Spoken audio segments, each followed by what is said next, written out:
Welcome to Mahathi tailoring. చాలా ఈజీగా హ్యాండ్స్కి అయితే నేను ఇలా స్కాలప్ డిజైన్ అనేది స్టిచ్చింగ్ చేశాను. చూస్తున్నారు కదా, మీకు చాలా దగ్గరగా ఇలా చూపిస్తున్నాను. చిన్న చిన్నగా కట్ వర్క్ అంటారు, స్కాలప్ డిజైన్ కూడా అంటారు. నేనైతే థంబ్నెయిల్లో కట్ వర్క్ అని చూపించాను. సో ఇలా చిన్న చిన్న సైజులో ఎలా కట్ చేసుకోవాలి, ఎలా కుట్టాలి, ఇంత నీట్గా ఎలా ఫినిషింగ్ వస్తుంది అనేది నేను వీడియో మొత్తం క్లారిటీగా ఎక్స్ప్లెయిన్ చేస్తూ స్టిచ్చింగ్ చేస్తూ చూపించాను. నేర్చుకునే వాళ్ళు చివరి వరకు చూడండి, అయితేనే అర్థమవుతుంది. సో అలాగే ఈ స్కాలప్ డిజైన్ హ్యాండ్స్కి ఎలా వచ్చిందో ఒక కామెంట్ చేసి చెప్పండి. లైక్ ఇవ్వడం మర్చిపోకండి. నా ఛానల్ని అయితే కొత్తగా చూసేవాళ్ళు ప్లీజ్ సబ్స్క్రైబ్ చేసుకొని లైక్ ఇవ్వడం మర్చిపోకండి.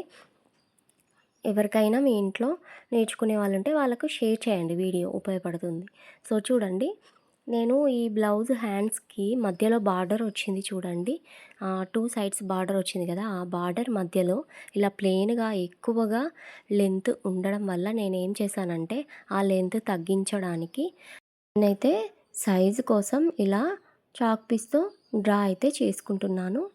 ఇలా మార్కర్తో మార్కింగ్ వేసుకున్న తర్వాత ఈ కింద ఉన్న పెద్ద బార్డర్ని ఇలా పైకి ఒక చిన్న కుచ్చులా పెట్టేసుకొని కదలకుండా ఇలా పిన్ అయితే పెడుతున్నాను. చూస్తున్నారు కదా, ఇలా పిన్ అయితే పెట్టేసుకున్నాను. ఇలా 2 సైడ్స్ ఇలాంటి శారీస్ ఈ మధ్యలో చాలానే వస్తున్నాయి. సో బార్డరు 2 బార్డర్లు మధ్యలో గ్యాప్ ఎక్కువగా ఉండడం వల్ల హ్యాండ్స్ కూడా మనకు అంత లుక్ అనేది పోతుంది. శారీలో బాగుంటుంది కానీ బ్లౌజ్ కుట్టేసరికి అంటే ఒక్కొక్కరు ఈ బార్డర్ అనేది ఎక్కువ గ్యాప్ ఇవ్వడం వల్ల లుక్ అనేది రావట్లేదు. సో నేనేం చేశానంటే ఈ 2 బార్డర్ల మధ్యలో గ్యాప్ అనేది తగ్గించడానికి ఇలా పైకి ఒక కుచ్చులాగా పెట్టేసి స్టిచ్ అనేది వేస్తున్నాను. ముందు మనం హ్యాండ్స్కి నేను 2 సైడ్స్ చంక క్లాత్ ఎక్స్ట్రా క్లాత్ అనేది పడింది కదా, మనం ఏమంటాం చంక పిలకలు అంటాం కదా. సో అవి ఎక్స్ట్రా సైడ్ జాయింట్లు పడ్డాయి కాబట్టి ముందే అవి అటాచ్ చేసుకొని లైనింగ్ పీస్కి కూడా సైడ్ జాయింట్లు అనేటివి అటాచ్ చేసుకొని రెడీ చేసుకొని పెట్టుకున్నాను అనమాట. సో హ్యాండ్కి ఇలా మధ్యలో బార్డర్ చిన్నగా చేయడానికి ఇలా అయితే స్టిచ్ చేస్తున్నాను. సో చూస్తున్నారు కదా, ఇలా ఈజీగా ఇలా స్టిచ్ చేసేసుకొని రివర్స్లో కూడా మనం ఏదైతే కుచ్చు పెట్టామో ఎక్స్ట్రా దానికి చివరలో కూడా ఒక స్టిచ్ అనేది వేస్తున్నాను. సేమ్ కలర్ తీసుకుంటే మనకు ఆ స్టిచ్చింగ్ అనేది కనిపించదు. సో నీట్గా ఎలా హ్యాండ్ ఉందో అంతే కనిపిస్తుంది. చూడండి, పిన్స్ అయితే తీసేసాను. పిన్స్ తీసేసాక రివర్స్ చేసి చూపించిన తర్వాత రివర్స్లో ఆ ఎక్స్ట్రా క్లాత్ కూర్చుంది చూడండి, దాన్ని కట్ చేయకుండా దాన్ని కూడా అలాగే స్టిచ్ చేస్తున్నాను. కట్ చేస్తే ఏంటంటే పోగులు లేసేస్తాయి, దానిపైన మనకు లైనింగ్ పీస్ వస్తుంది కానీ మనకు ఈ క్లాత్ అనేది పోగులు లేసాయంటే అక్కడ జాయింట్ ప్లేస్లో వదులుగా అయిపోతుంది. అలా అస్సలు చూడడానికి బాగుండదు.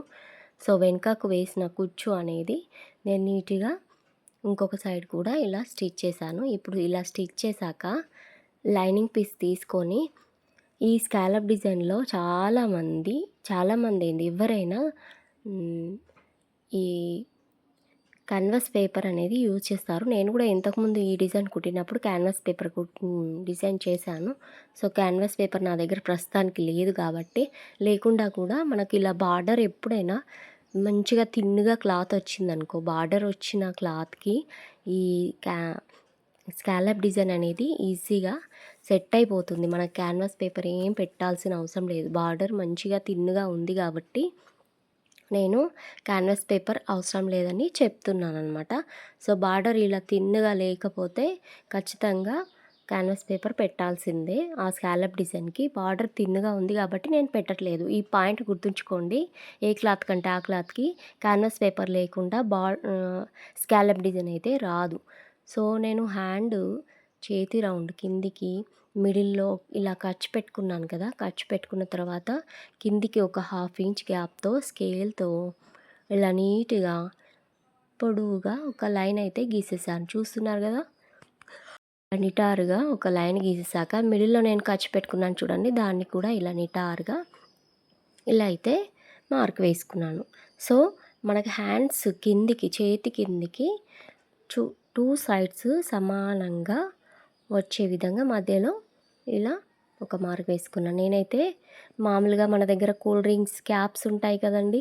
సో, ఆ సైజు స్కాలప్ అనేది డిసైడ్ అయ్యాను. చాలామంది ఎక్కువ రౌండ్ స్కాలప్ అనేది చేస్తారు. వాళ్ళ దగ్గర స్కేల్స్ ఉంటాయి. సో, నా దగ్గర అలాంటి స్కేల్ లేదు. కర్వ్ స్కేల్ ఉంది కానీ నాకు ఇలా చిన్నగానే ఇష్టం అని నేను చూస్తున్నారు కదా! ఎప్పుడైనా స్కాలప్ రౌండ్ మనం డ్రా చేసేటప్పుడు ఒక రౌండ్ పక్కకి ఇంకో రౌండ్ డ్రా చేసేటప్పుడు ఆ రౌండ్ మధ్యలో గ్యాప్ అనేది ఉండాలి. సో, చూడండి నేను కరెక్ట్ కిందికి ఆ చాక్ పీస్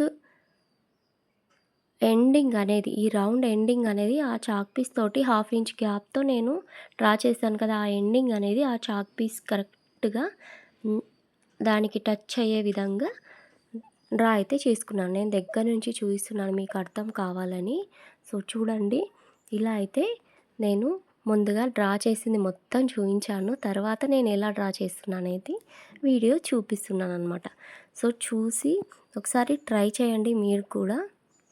ఒకసారి మనము నేర్చుకున్నట్టయితే చాలా ఈజీగా వచ్చేస్తుంది. సో, నేను క్యాప్ పెట్టాను చూడండి. మధ్యలో ఆ గీతకు గ్యాప్ ఇచ్చి ఒక మనకు ఒక సూది పడుతుంది కదా! ఆ సూది పట్టేటంత గ్యాప్ ఇచ్చి మనము ఈ డ్రా అనేది చేసుకోవాలి. దానికి ఆనించి డ్రా అనేది చేయొద్దు. ఆ మధ్యలో చాక్ పీస్ మార్క్ దాన్ని దాటేసి రౌండ్ అనేది గీశాను. తర్వాత ఇక్కడ ఎండింగ్ కూడా దాన్ని దాటి మనకు వాటి మధ్యలో ఒక చిన్న గ్యాప్ అనేది ఉండాలనమాట ఖచ్చితంగా. అలా గ్యాప్ ఉంటేనే మనము స్టిచ్చింగ్ చేసేటప్పుడు కర్వ్ లోపలికి తింపుతాం కదా! ఆ లోపలికి తింపేటప్పుడు మళ్ళీ ఇటు సైడు రౌండ్ తింపేటప్పుడు మనకు మధ్యలో గ్యాప్ అనేది ఈజీగా ఉంటుంది. అలా గ్యాప్ లేకుండా మనము ఒకదానికొకటి మూల అనేది మంచిగా ఆనుకున్నట్టు పెట్టేసామంటే కుచ్చినట్టు అయిపోతుందనమాట. సో, అలా కాకుండా ఒక రౌండ్‌కి మధ్యలో ఇంకొక రౌండ్‌కి మధ్యలో ఖచ్చితంగా కొంచెం గ్యాప్ ఉండాలి. మనం డ్రా చేసేటప్పుడు 2 ఆనించి డ్రా చేయకూడదు. ఈ పాయింట్ గుర్తుపెట్టుకోండి. నేర్చుకునే వాళ్ళైతే ఇది ఖచ్చితంగా ఒకసారి గుర్తు తెచ్చుకొని డ్రా చేసుకోండి. మనం ఒకసారి ఇలా డ్రా చేసుకున్నామంటే సెట్ అయిపోతుంది. మనం క్యాన్వాస్ పేపర్ ఉంటుంది కదా! సేమ్ క్యాన్వాస్ పేపర్ పైన కూడా ఇదే మోడల్‌లో డ్రా చేసుకొని కట్ చేసి ఇలా లైనింగ్ పీస్ మీద పెట్టేసి స్టిచ్చింగ్ చేసుకోవాలన్నమాట. సో, నేను బార్డర్ థిన్‌గా ఉంది కాబట్టి క్యాన్వాస్ పేపర్ పెట్టట్లేదు. మళ్ళీ చెప్తున్నాను. ఇలా బార్డర్ థిన్‌గా లేకుంటే మామూలు వదులుగా ఉన్న దానికి క్యాన్వాస్ పేపర్ కంపల్సరీ పెట్టాల్సిందే. సో, చూడండి ఒక్కోసారి ఇలా డ్రా చేసుకున్నాక మనం ఫస్ట్ పాయింట్ ఏం చేయాలంటే నేను ఫస్ట్ చాక్ పీస్ తోటి స్ట్రెయిట్‌గా మార్కింగ్ వేసుకున్నాను కదా! ప్రతి రౌండ్ చివరల ఈ స్టిచ్చింగ్ అనేది టచ్ అవ్వాలన్నమాట. మనం గీసుకున్న రౌండ్ ఉంది చూడండి. ఆ రౌండ్‌కి చివరల ఉంటుంది కదా! ఆ చివరలకు చాక్ పీస్ టచ్ అయింది కదా! అలాగే మన స్టిచ్చింగ్ కూడా ఆ స్టిచ్చింగ్ దారం మనం కుట్టే దారం కూడా ఆ ఎండింగ్ ఆ రౌండ్ ఎండింగ్ ప్లేస్‌లో ఖచ్చితంగా టచ్ అవుతూ మనము స్ట్రెయిట్‌గా లైన్ తీసుకున్న తర్వాత ఇప్పుడు రౌండ్ అనేది మనము స్టిచ్ చేసుకోవాలి. ఇలా పాదాన్ని పైకి కిందికి తీసుకుంటూ మనం రౌండ్ అనేది నీట్‌గా సైడ్‌లోకి వెళ్ళకూడదు. కరెక్ట్ మనం ఎక్కడైతే డ్రా చేసుకున్నామో ఆ డ్రా చేసుకున్న దానిపై నుంచి ఇలా స్టిచ్ అనేది వేసుకోవాలి.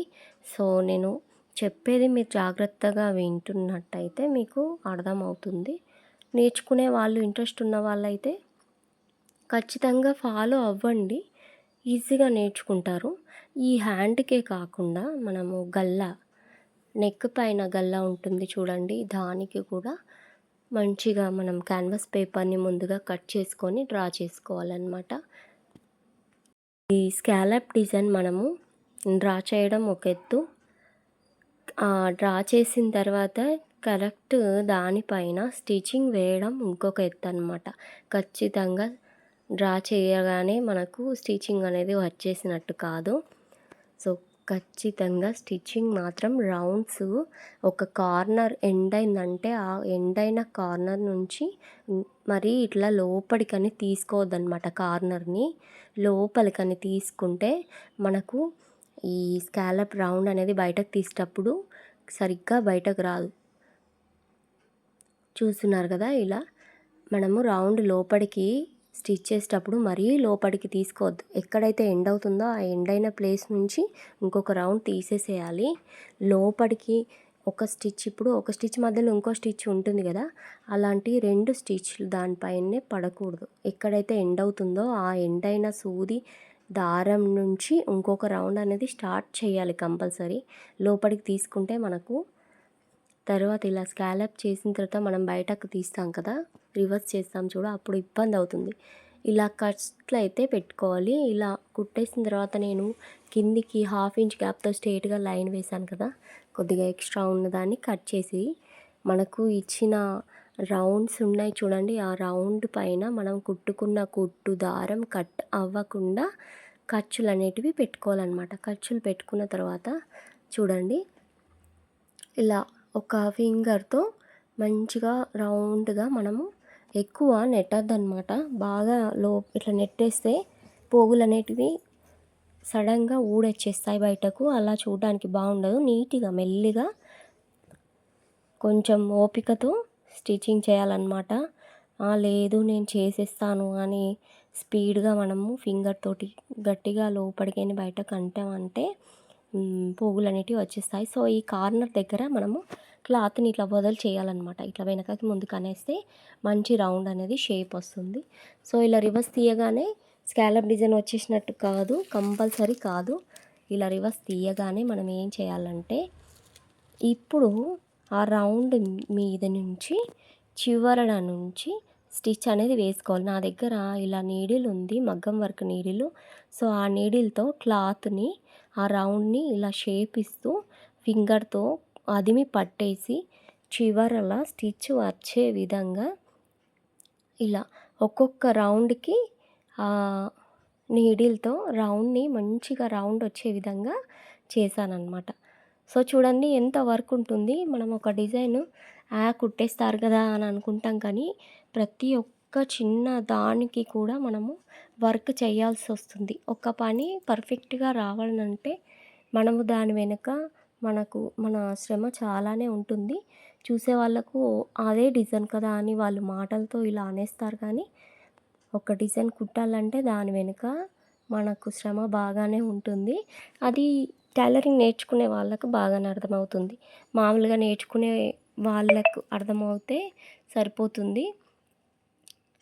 సో స్టిచ్చింగ్ నేర్చుకునే వాళ్ళ కోసమే కాబట్టి ఈ వీడియో చూసేవాళ్ళు అర్థం చేసుకుంటే సరిపోతుంది. సో చూడండి, ఇలా కార్నర్స్కి నీట్గా నీడిల్తో ఇలా చేసుకుంటూ